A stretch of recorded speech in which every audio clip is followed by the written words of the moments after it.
wala nang magandang mangyayari sa'yo. Hindi ka nagagaling. Hanggang dito ka na lang. Yung mga negative what-ifs na yon, huwag mong pakikinggan sapagkat kahit pa yun ay galing sa mga bibig ng mga taong mahalaga sa'yo, ginamit lang sila ng Diablo. Near, far, wherever you are, I will. O, di ba parang Titanic lang? Enjoy ko yun.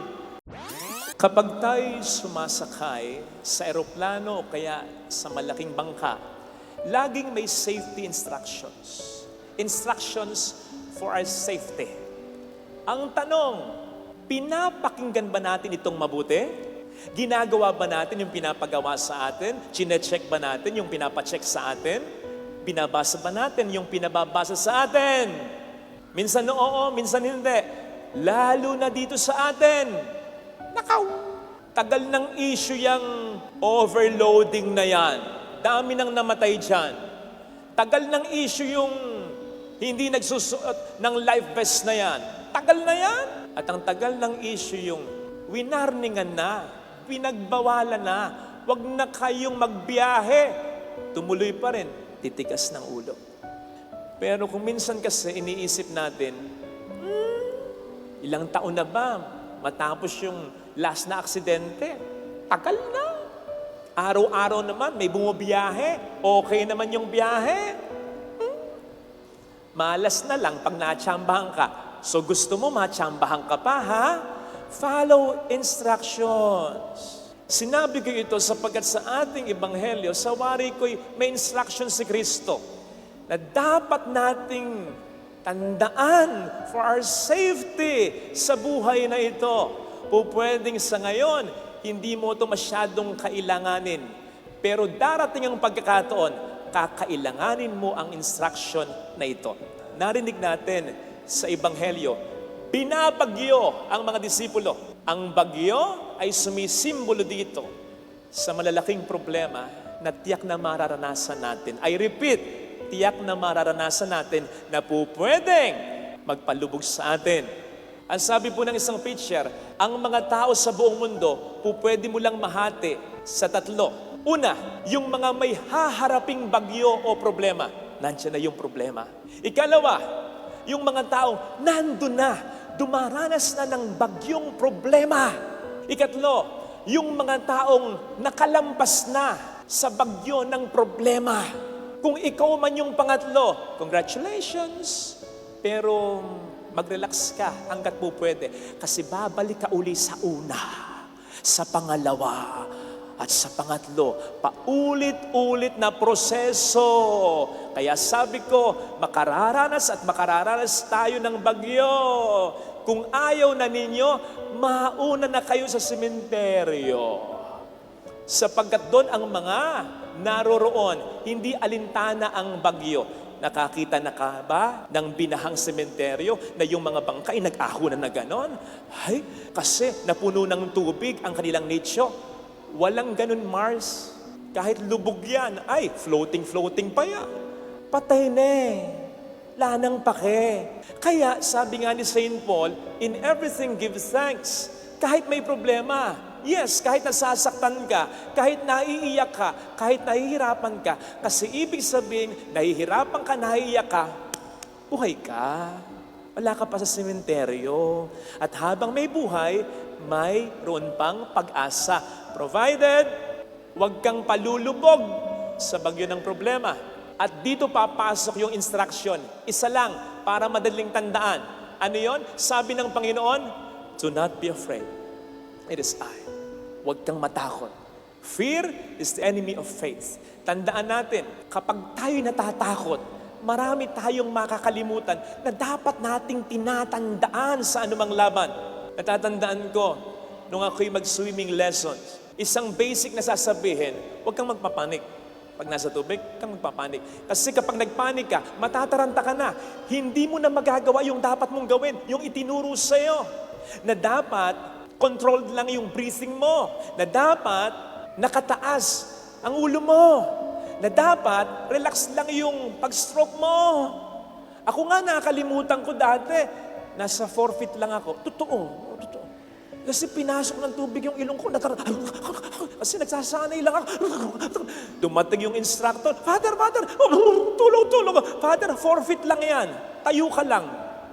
O nga, ano? Totoo. O diba? Para lang akong tanga. Ganun kapag natatakot ka, nagmumukha kang tanga, nakakalimutan mo yung mga bagay na mahalaga, kahit yung pinaka-basic na lang talaga. Tingnan po ninyo, yung mga disipulo sa Ebanghelyo, napaka-basic nung nakalimutan nila. Mag-focus lang tayo sa isa. Ano yon? Sige nga, sino ba yung nag-utos sa kanila na sumakay ng bangka at pumunta sa kabilang ibayo? Sino? Sino ang kausap ko? Sino? Po, si Kristo. Si Kristo ang nagsabi sa kanila, sumakay kayo ng bangka at pumunta kayo sa kabilang ibayo. Ikaw ba? Kapag may aalis na tao, masama yung kutob mo, parang may mangyayaring masama sa kanya, pipigilin mo siya, di ba? Kapatid, ang kay Kristo hindi lamang kutob. Ang kay Kristo katotohanan, kahit hindi pa nangyayari yan, sapagkat siya ang Alpha at ang Omega. Kung alam niyang mamamatay sa dagat, ang kanyang mga alagad, siya pa ba ang magsasabi, sumakay kayo sa bangka? Hindi! Di ba't siya rin ang nagsabi nang tawagin niya ang kanyang mga alagad, gagawin kong kayong mamamalakaya ng mga tao, ni hindi paggaanong nagsisimula ang misyong ito, tatapusin na sila ni Kristo, ang lagay pa'y mauuna pa sila kay Kristo. Diba? Kung ikaw yung alagad, dapat naisip mo yun. Napaka-basic nun. At ang pinaka-basic, hindi lang yung siya yung nagsabi sa amin na sumakay sa bangka. At siya rin yung nagsabi sa amin, pumaroon kayo sa kabilang ibayo. O sige nga, kapatid, yun ay mahalagang assurance na makaliligtas sila, maka-encounter man sila ng bagyo along the way. Sapagkat ang sabi ni Kristo, pumunta kayo sa kabilang ibayo. Hindi sasabihin ni Kristo yon kung mamamatay na sa ilog, sa dagat ang mga disipulo. Ang ibig sabihin ng pumunta kayo sa kabilang ibayo, see ya, yun. Ba't nakalimutan yun? Kung ako yon, tatandaan ko yon at enjoy ko lang yung bagyo. Totoo. Kahit binabagyo ka, sinasampal ka ng alo na gano'n. Enjoy ko lang. Magtataka pa ka. Yung mga ibang disipulo, ang gagawin ko, pupunta ako dun sa dulo ng bangka, tapos saka ko ililiyad ang aking mga kamay na ganyan, saka ko aaawit ng near, far, wherever you are, I will. O diba parang Titanic lang? Enjoy ko yun. Sapagkat alam ko, makaliligtas ako sa bagyo dahil ang sabi ng Panginoon, sa kabilang ibayo. Amen? Yun ang nakalimutan nila. In fairness naman sa kanila, talagang nakakalimutan. Ang tagal nilang sumasagwan Ang sabi sa Ebanghelyo, naghiwa-hiwalay sila mga 6 p.m. yon. Pumunta si Jesus sa mountain para magdasal. At that time, sabi, approximately, mga 7 p.m. siguro, nandun na yung mga alagad naglalayag na. Pasalungat na sa hangin, binabagyo na. Alam niyo kung kailan dumating si Jesus? Mga 3-4 a.m. na, 4th watch of the night na. Tagal nun. Kahit matindi yung pananampalataya mo, nako, makakalimutan mo talaga na sinabi ng Panginoon, go to the other side. Matatakot ka na Ang tagal It could have been different kung pagbulusok pa lang ng bagyo, nandun na si Kristo. Ay, o diba? Lanang ka ba? Si Pedro, maganda yung ginawa. Kahit nasabihang malitang pananampalataya, ikaw nga, sige, pagkatapos ng misa, punta ka sa ilog, sa dagat, yung lampas kawayan, ang lalim. Tapos, sige, gawin mo yung ginawa ni Pedro. Good luck sa'yo. Ang hirap nun. Nakakaba yun. Mas matindi yung ginawa ni Pedro kaysa sa ibang mga disipulong nasa bangka lang. Pero bakit sinabi ni Kristo, malitang pananampalataya ni Pedro, hindi na-sustain? Paano namang masustain? Ang layo ni Jesus. It could have been different kung pagtapak ni Pedro nung ganon, nandiyan na si Jesus, hindi Isang tapak na ganon, tapak pa, ang layo. Naku po, malayo-layo pa ito. Ganon ang nangyari. Ang tagal. Kaya yung matibay na pananampalataya, pwede talagang manghina. Iba kapag nagtatagal. Tayo nga, Ako, natutuwa ako kapag may mga picture tayong ganito, kahit na tayo binabagyo o binabaha. Halimbawa, yan. Yung una, pwede mong captionan yan. Anong caption yan? Baha ka lang, magre-relax ako. Baha ka lang, matutulog ako. Baha ka lang, aadi kami sa basketball. Baha ka lang, gamer kami. Baha ka lang, lasinggero kami. Baha ka lang, magsusugal kami. Ito pinakagusto ko sa lahat. Mare, alam mo ba, Mare? Baha ka lang, chismosa kami. Ayan, baha ka lang, magti-TikTok kami. At yung nangyari ka makailan lang, ano yon? Baha ka lang, nagmamahalan kami. Good luck. Tingnan natin, pag bumaha na ng luha. Joke lang. Ito ang punto.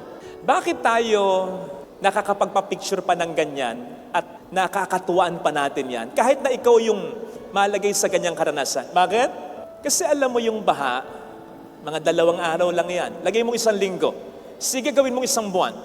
Lilipas lang. Di ba? Ganun din yung bagyo.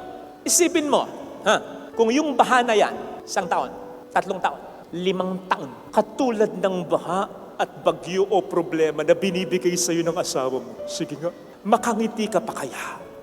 Makapagpa-picture ka pa kaya? Maging positibo pa kaya ang outlook mo? Sige nga. Buti pa nga yung bagyo, gaano man kalupit, ang hagupit, umaalis pero yung asawa mo at biyanan mong buwisit, hindi. Kaya matetest talaga ang face mo Tumatagal At kapag tumatagal ang problema, ang bagyo sa buhay, dumadami yung mga what-ifs, lumulutang, na-emphasize, lumalakas ang pwersa ng mga what-ifs, mga negative what-ifs. What if hindi na ako gumaling? What if hindi na ako na mapagtapos sa mga anak ko? What if hindi na maging maayos ang buhay ko? What if hindi na magbago ang asawa ko? What if hindi ko na ma-achieve ito? Maraming what-ifs. Dumadami yan habang tumatagal ang problema. Ngayon, ganito ang good news. Tandaan mo, yung what if, hindi lang negative. Pwede ding positive. What if gumaling ka? What if makabayad ka sa utang mo, may mga mangutang pa sa'yo? What if maayos ang pamilya mo? What if magbago siya? What if humaba pa ang buhay niya? What if magkasundo pa ang mga anak mo? What if? Negative o positive, it can work as a way. So bakit ka magpo-focus sa negative what if na makapagpapalakas ng fear mo at makapagpapalit ng pananampalataya mo kung it can be the other way around, makapag-focus ka sa positive what if na makapagpapalakas naman ng pananampalataya mo at makapagpapaliit ng fear mo hanggang sa masustain mo yung faith mo at ma-achieve mo na yung hinihiling mong solusyon sa iyong problema na ibibigay niya sa paraan niya at sa panahon niya. Sustaining your faith. Focus on the positive what if. Para ma-convince kong kayo, na huwag kang mag-focus sa negative what ifs kasi galing yan sa demonyo. Wala nang magandang mangyayari sa'yo. Hindi ka nagagaling. Hanggang dito ka na lang. Minsan gagamitin pa yung pamilya mo, yung magulang mo. Hindi ka katulad ng kapatid mo. Frustrated, disappointed ako sa'yo. Black sheep ka. Wala kang kwenta. Yun ang mas matindi kapag ginamit na ng demonyo yung pinaka nakakakilala sa'yo at sinabing hanggang dyan lang ang buhay mo. Yung mga negative what-ifs na yun, huwag mong pakikinggan sapagkat kahit pa yun ay galing sa mga bibig ng mga taong mahalaga sa'yo, ginamit lang sila ng diablo. Huwag mong pakikinggan yan. Kontrahin mo yun ng mga positive what-ifs. Eto ngayon, listen to this. Kung yung negative what-ifs galing sa demonyo, saan galing yung positive what-ifs? Hindi sa Diyos. Walang what-if sa Diyos. Sapagkat sigurado ang Diyos. Kapag sinabi niya, totoo yun. Saan manggagaling yung positive what-ifs? Sa'yo. Sa'yo. Bakit, Father, hindi sa Diyos? Unfair yun Di ba sabi mo, labanan ng what-ifs, negative and positive what-ifs, yung negative galing sa demonyo? Dapat yung hindi. Bakit? Sapagkat pag sinabi ng Diyos, hindi na niya inuulit. Sapagkat pag sinabi niya, yun na yun. Mangyayari yun. It may take some time, pero mangyayari yun sa kanyang paraan, sa kanyang panahon. Bakit importante yun? Kasi kapag sinabi niya, dapat kiniklaim mo na, pinaniniwalaan mo na.